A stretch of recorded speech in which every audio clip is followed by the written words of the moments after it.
BNP নেতাকর্মীদের উপর হামলা চালিয়েছে কার্যত নিষিদ্ধ আওয়ামী লীগ। এক পর্যায়ে জয় বাংলা স্লোগান দিয়ে দেশীয় অস্ত্র দিয়ে বিএনপি নেতাকর্মীদের উপর হামলা চালিয়ে বেশ কয়েকজনের মোটরসাইকেল ভাঙচুর করা হয়। আনোয়ার হোসেন মঞ্জু বলতেছেন যে এখন মনে হয় একটা শেষ খেলা হবে, দ্বন্দ্ব এখন অনিবার্য। তিনি কিসের ইঙ্গিত দিলেন? বাংলাদেশের উপর একের পর এক বিধিনিষেধ আরোপ করেই যাচ্ছে ভারত। বিধিনিষেধ এমন জিনিসের উপর করছে যেটাতে বাংলাদেশ খুবই ক্ষতিগ্রস্ত হওয়ার মতো বিধিনিষেধ।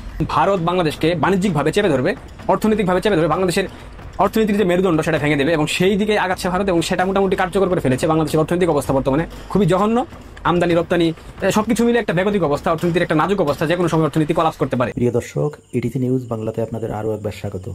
এই মুহূর্তের দায়িত্বশীল ব্যক্তি আর গণমাধ্যমের গুরুত্বপূর্ণ সংবাদ প্রতিবেদনগুলোর কিছুটা অংশ বিশেষ ইতিমধ্যে আপনারা ভিডিওর শুরুতেই দেখে ফেলেছেন।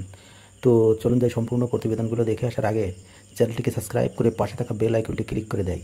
সেই সঙ্গে ভিডিওটিতে একটি লাইক দিয়ে আজকের দায়িত্বশীল ব্যক্তি আর গণমাধ্যমের গুরুত্বপূর্ণ সেই সংবাদ প্রতিবেদনগুলো দেখে আসছেন। এই দেশ যারা আমরা সৃষ্টিতে সহায়তা করেছি, বঙ্গবন্ধুর নেতৃত্বে আমরা গর্বিত। এটাকে ক্ষুণ্ণ করার জন্য, এটাকে ব্যর্থ করার জন্য, এটা মানুষের কাছে ঘৃণিত করার প্রচেষ্টা চলে আসছে আজকে 54 বছর। তিনি কিন্তু স্পষ্ট ভাষায় কথা বলছেন। যে সরকারে থাকে, পরে যখন সে থাকে না, সব পাপ সে করেছে। এই যে কথাটা তিনি বলছেন, এই কথাটা কিন্তু শতভাগ সত্য। যখন যে সরকারে থাকে এবং এই সরকার যখন সরকারে থাকে না, তখন কিন্তু সব পাপ সব তিনি করছেন, ওই সরকার করছেন। বাংলাদেশের রাজনীতি আমরা অতীত থেকে এখন পর্যন্ত সেটাই দেখে আসতেছি। এই বাস্তবতার পরিপ্রেক্ষিতে এই যে এই লাইনটা খুবই গুরুত্বপূর্ণ। এই বাস্তবতার পরিপ্রেক্ষিতে আগামী দিনগুলি সম্পর্কে আমরা যারা উদার গণতান্ত্রিক সমাজ ব্যবস্থায় বিশ্বাস করি, আমাদের সচেতন থাকতে হবে। অর্থাৎ তিনি আহ্বান জানালেন কাদেরকে? যারা উদার গণতান্ত্রিক সমাজ ব্যবস্থায় বিশ্বাস করে, তাদের প্রতি আহ্বান জানালেন যে আমাদের সচেতন থাকতে হবে। যে কিসের উপর সচেতন থাকতে হবে? যে সরকার ক্ষমতায় থাকে, পরে যখন সে থাকে না, সব পাপ সে করেছে, এই বিষয়ে। এবং ওই যে তিনি আগে বলছেন, সেই কথায় আমি আসতেছি, আপনারা বোঝার চেষ্টা করুন। তিনি বলছেন যে দখলের রাজনীতি হচ্ছে, ব্যবসা দখল হচ্ছে, দোকান দখল হচ্ছে, চান্দা হচ্ছে, কোনো নিয়ম কানুনের মধ্যে নাই। কিন্তু আমাদের দুঃখ লাগে। জনাব আনোয়ার হোসেন মঞ্জু বলতেছেন, কিন্তু আমাদের দুঃখ লাগে যারা রাজনীতি করেছে, এদেশের মানুষের সাথে যারা আন্দোলন করেছে, সংগ্রাম করেছে, তাদেরকে বাদ দিয়ে এখন দেশ কারা চালাচ্ছে? তিনি প্রশ্ন ছুড়ে দিচ্ছেন যে যারা এই দেশে আন্দোলন করেছে, রাজনীতি করেছে, সাধারণ মানুষকে নিয়ে আন্দোলন করেছে, সংগ্রাম করেছে, তাদেরকে বাদ দিয়ে দেশ এখন কারা চালাচ্ছে? তিনি আবার বললেন যে নন গভর্নমেন্ট, এটা অবশ্য সরকারি বলছেন, গভর্নমেন্ট চালাচ্ছে কারা? Non government. উপদেশ দিচ্ছে কারা? যারা এদেশে বসবাস করতেন না। ভালো করে খেয়াল করুন, তিনি বলতেছেন যে যারা এদেশে রাজনীতি করেছে, এদেশে মানুষের সাথে আন্দোলন করেছে, সংগ্রাম করেছে, তাদেরকে বাদ দিয়ে দেশ চালাতেছে কারা? Non government. আর এই নন গভর্নমেন্টকে পরামর্শ দিতেছে কারা? যারা এদেশে বসবাস করতেন না।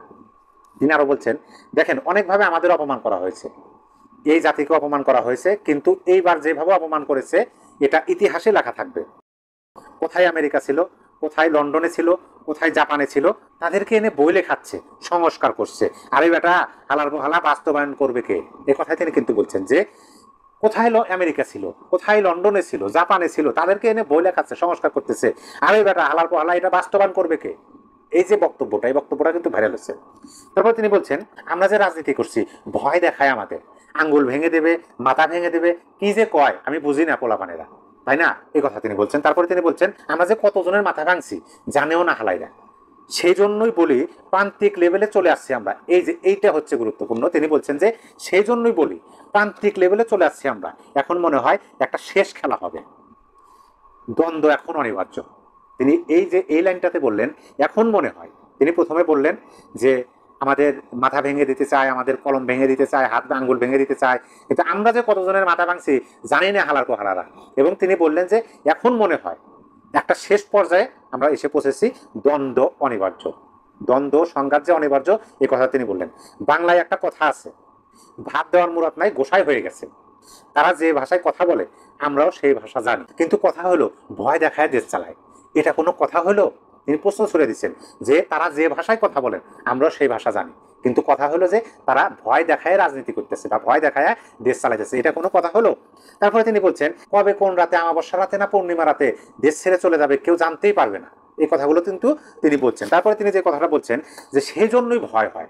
তিনি প্রথমে বললেন যে তিনি তাই মনে মনে ভাবতেছেন যে দেশ চলতেছে না, আবার তিনি বলতেছেন যে দেশ চলবে কিভাবে, দেশ তো চালাইতেছে নন গভর্নমেন্ট, আর এই নন গভর্নমেন্টকে পরামর্শ দিতেছে যারা কোনোদিন দেশে বসবাসই করে নাই। কবে কোন আমাবস্যা রাতে না পূর্ণিমা রাতে দেশ ছেলে পারাবে কেউ জানবেই না। এই কথার পরে তিনি বলতেছেন সেই জন্যই ভয় হয়, দেশটা তো আমাদের সকলের, বরঞ্চ এ দেশ সৃষ্টিতে আমরা অনন্য অংশীদার ছিলাম, ভাইসে আসি নাই এদেশে আমরা। কথা বলার সময় মুখ সামলায় বলবেন, বুঝছেন? এইভাবে তিনি বলছেন। কথা বলি না বলে বলতে পারি না সেটা মনে করেন কেন? তাই বলি বাপ মা তোমাদেরকে সম্মানবোধ শিখায় নাই, মুরব্বীদের সাথে কিভাবে কথা বলতে হয় সেটা তোমাদের শিখায় নাই। এবং তারপরের লাইনটা তিনি যে বললেন, সেই জন্য আমি বলি, ভালো করে খেয়াল করবেন, তিনি বললেন যে কথা বলি না বলে কথা বলতে পারি না এমন ভাবেন কেন? মুরব্বীদের সাথে কিভাবে কথা বলতে হয় আপনাদের বাপ মা শিখায় নাই? তারপরে তিনি বলতেছেন সেই জন্যই আমি বলি, আনোয়ার হোসেন মঞ্জু বলতেছেন যে সেই জন্যই আমি বলি সংঘাত অনিবার্য, হবেই সংঘাত। কথাটা বোঝার চেষ্টা করুন, তিনি বলতেছেন যে সেই জন্যই আমি বলি সংঘাত অনিবার্য, হবেই সংঘাত। এই সংঘাতে যারা পারবেন তারা টিকবেন, আর যারা পারবেন না তারা কাইটা পড়বেন। আর শেষে যে কথাটা বললেন, আমি প্রথমে যেটা বললাম, তিনি শেষে বললেন যে এই দেশে যারা আমরা সৃষ্টিতে সহায়তা করেছি বঙ্গবন্ধুর নেতৃত্বে আমরা গর্বিত। এটাকে ক্ষুণ্ণ করার জন্য, এটাকে ব্যর্থ করার জন্য, এটা মানুষের কাছে ঘৃণিত করার প্রচেষ্টা চলে আসছে আজ 54 বছর। যে সরকার থাকে পরে যখন সে থাকে না, সব পাপ সে করেছে।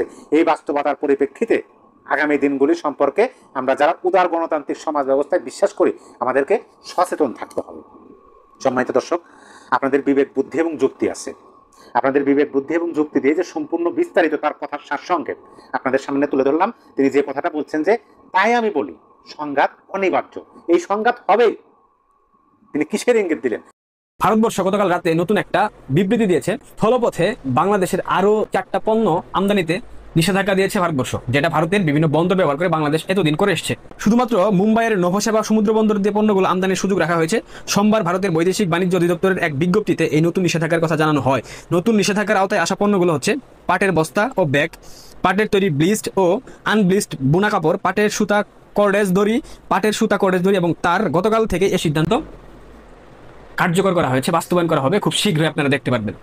এটা একটা সাইন। আমি গত কয়েক মাস পূর্বে একটা ভিডিওতে বলেছিলাম ভারত বাংলাদেশকে বাণিজ্যিকভাবে চেপে ধরবে, অর্থনৈতিকভাবে চেপে ধরবে, বাংলাদেশের অর্থনীতির যে মেরুদণ্ড সেটা ভেঙে দেবে, এবং সেই দিকে আগাচ্ছে ভারত, এবং সেটা মোটামুটি কার্যকর করে ফেলেছে। বাংলাদেশের অর্থনৈতিক অবস্থা বর্তমানে খুবই জঘন্য, আমদানি রপ্তানি সবকিছু মিলে একটা বেগতিক অবস্থা, অর্থনীতির একটা নাজুক অবস্থা, যে কোনো সময় অর্থনীতি কলাপস করতে পারে। এই জায়গায় নতুন করে এই 4টা পণ্যের উপর আমদানি নিষেধাজ্ঞা দিয়ে আরো বিশাল প্রেসারে ফেলে দিল বাংলাদেশের অর্থনীতিকে। এখানে বিশেষ কারণ রয়েছে।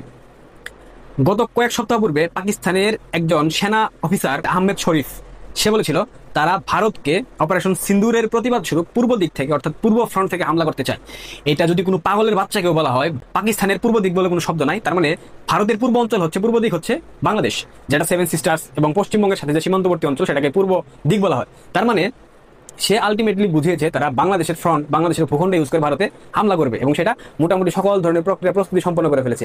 একই ধারাবাহিকতায় পাকিস্তানের সেনাপ্রধান জেনারেল আসিম মনির ফিল্ড মার্শাল যুক্তরাষ্ট্র সফরে গিয়েছেন। সেখানে গিয়ে তার কথা বলা উচিত ছিল মুসলিম উন্মাদের পক্ষে, তার কথা বলা উচিত ছিল ইসরায়েলের যে নির্যাতন ফিলিস্তিনের বিরুদ্ধে, এটা নিয়ে কথা বলা উচিত ছিল, কিন্তু সে সেটা বলে নাই। সে বলে এসছে কি ভারতে তারা আক্রমণ করবে, ভারত যদি সিন্ধু নদে বাঁধ দেয় সেই বাঁধে তারা 10টা মিসাইল অ্যাটাক করবে, অর্থাৎ তাদের মিসাইলের কোনো প্রকার মানে কমতি নাই, তাদের মিসাইলের অগাধ অটেল মানে সংরক্ষণ রয়েছে, এটা সে বুঝিয়েছে। এবং সে আরো বলেছে ভারতকে তারা 2 দিক থেকে 2 ফ্রন্টে আক্রমণ করবে, একটা হচ্ছে পূর্ব ফ্রন্ট আর একটা পশ্চিম ফ্রন্ট। এখন ভৌগোলিকভাবে পূর্ব ফ্রন্ট মানে বাংলাদেশ, কারণ পূর্ব ফ্রন্টে পাকিস্তানের কোনো ভূখণ্ড নাই। তার মানে বাংলাদেশে যে অধিক পাকিস্তানি নাগরিক দেখা গেছে, এবং বাংলাদেশের বিভিন্ন ক্যান্টনমেন্ট, বিভিন্ন অঞ্চলে আইএসআই ঘাঁটি কেটেছে, এটা গোয়েন্দা তথ্যের ভিত্তিতে পাওয়া তথ্য, এটা সবাই জানে। এই মুহূর্তে দাঁড়িয়ে সেনাপ্রধান আসিম মনির যখন বলে বাংলাদেশের ভূখণ্ড ব্যবহার করা হবে ভারতকে হামলা করার ক্ষেত্রে, সেই ক্ষেত্রে ভারত কি ললিপপ চুষবে? নিশ্চিতভাবে চুষবে না। আরো হুমকি দিয়েছে যে তারা যদি মনে করে যে পাকিস্তান ডুবে যাচ্ছে, সেই ক্ষেত্রে তারা অর্ধেক পৃথিবীকে নিয়ে ডুবে, অর্থাৎ অর্ধেক পৃথিবী নিয়ে ডুবো মানে নিউক্লিয়ার হামলা করবে। তাদের পারমাণবিক ক্ষেপণাস্ত্রের একটা বিশাল মজুদ রয়েছে, এটা তারা দাম্ভিকতা দেখিয়েছে, সেই দীর্ঘকাল সময় থেকে ভারতকে দেখিয়েছে। কিন্তু ভারতবর্ষ সাম্প্রতিক সময়ে যে অপারেশন সিন্দুর করেছিল, সেই সিন্দুরের মাধ্যমে পাকিস্তানের দম্ভ চূর্ণ বিচূর্ণ করে দিয়েছে। কিন্তু এই যে বললাম কুত্তার লেজ কখনো সোজা হয় না। যেমন পাকিস্তানি ঠিক তেমনি বাঙালি, মানে বাঙালির মৌলবাদীরা, সবাইকে আমি বলতেছি না, মৌলবাদী জিহাদি জঙ্গি যারা রয়েছে তারা হচ্ছে এক একটা কুকুর, এবং এই কুকুরের বাচ্চাদের লেজ কখনো সোজা হবে না, কুত্তার লেজ যেমন সোজা হয় না, এই ধরনের মানসিক মানে বিকারগ্রস্ত মানুষরূপী কুকুরদের লেজ কখনো সোজা হবে না। এর বিবৃতিতে ভারতের পররাষ্ট্রমন্ত্রী ডক্টর এস জয়শঙ্কর তিনি বলেছেন পাকিস্তান সেনাপ্রধানের বক্তব্য একটি প্যাটার্নের অংশ। যখন যুক্তরাষ্ট্র পাকিস্তানের সেনাবাহিনীকে সমর্থন করে তখন তারা তাদের আসল রূপ দেখায়।